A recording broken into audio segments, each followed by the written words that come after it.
Space এক্সের একটি রকেটের অবশিষ্টাংশ শেষ পর্যন্ত চাঁদের বুকে আশ্রয় পড়েছে বলে নিশ্চিত করেছেন বিজ্ঞানীরা। যদিও ঘটনাটি আনুষ্ঠানিকভাবে এখনও নিশ্চিত করেনি মহাকাশ গবেষণা সংস্থা নাসা। তবুও মহাকাশ পর্যবেক্ষকদের মতে রকেটটির গতিপথ ও সর্বশেষ পর্যবেক্ষণ বিশ্লেষণ করে এ নিয়ে আর কোনো সন্দেহ নেই। জানা গেছে, পৃথিবীর আকাশ পেরিয়ে 1 বছরের বেশি সময় ধরে মহাশূন্যে ভেসে বেড়াচ্ছিল রকেটটি। বিজ্ঞানীরা বলছেন, এই ঘটনা শুধু একটি রকেট দুর্ঘটনার গল্প নয়, বরং ভবিষ্যতে চাঁদে বাড়তে থাকা মহাকাশ যান চলাচল এবং মহাকাশ বর্জ্য বা স্পেস ডেব্রিস নিয়ে নতুন করে উদ্বেগ সৃষ্টি করেছে। বিজ্ঞানীদের হিসাব অনুযায়ী প্রতি ঘন্টায় প্রায় 5400 মাইল গতিতে রকেটটির উপরের ধাপ চাঁদের পৃষ্ঠে আঘাত হানে। এই অংশটি 2025 সালের 15 জানুয়ারি যুক্তরাষ্ট্রের ফ্লোরিডার কেনেডি স্পেস সেন্টার থেকে উৎক্ষেপণ করা স্পেস এক্স ফ্যালকন 9 রকেটের অংশ ছিল।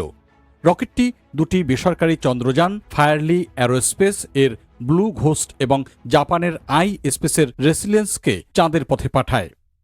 মিশনের কাজ শেষ হওয়ার পর রকেটটির অবশিষ্টাংশ মহাশূন্যে ভেসেছিল।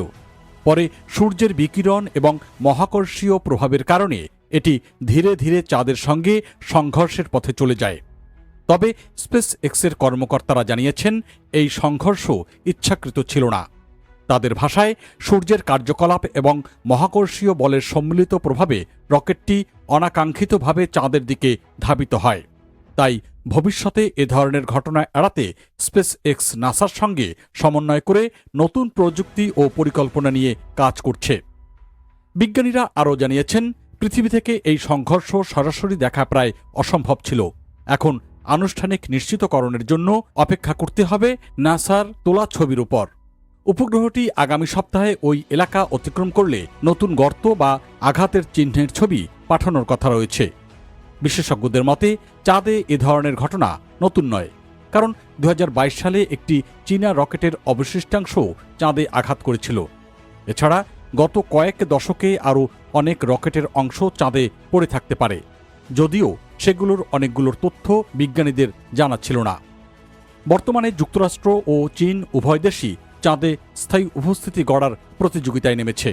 ফলে আগামী কয়েক বছরে চাঁদের কক্ষপথ ও পৃষ্ঠে মহাকাশযানের সংখ্যা উল্লেখযোগ্যভাবে বাড়বে। নাসার আর্টেমিস কর্মসূচির মাধ্যমে 1972 সালের পর প্রথমবারের মতো আবারও মানুষকে চাঁদে পাঠানোর প্রস্তুতি চলছে।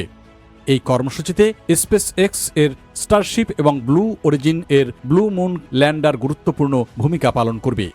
মহাকাশ গবেষকদের মতে, চাঁদ এখন আর শুধু বৈজ্ঞানিক অনুসন্ধানের গন্তব্য নয়, এটি ভবিষ্যতের গবেষণা কেন্দ্র, সম্পদ অনুসন্ধান এবং গভীর মহাকাশ অভিযানের গুরুত্বপূর্ণ ঘাঁটিতে পরিণত হতে যাচ্ছে।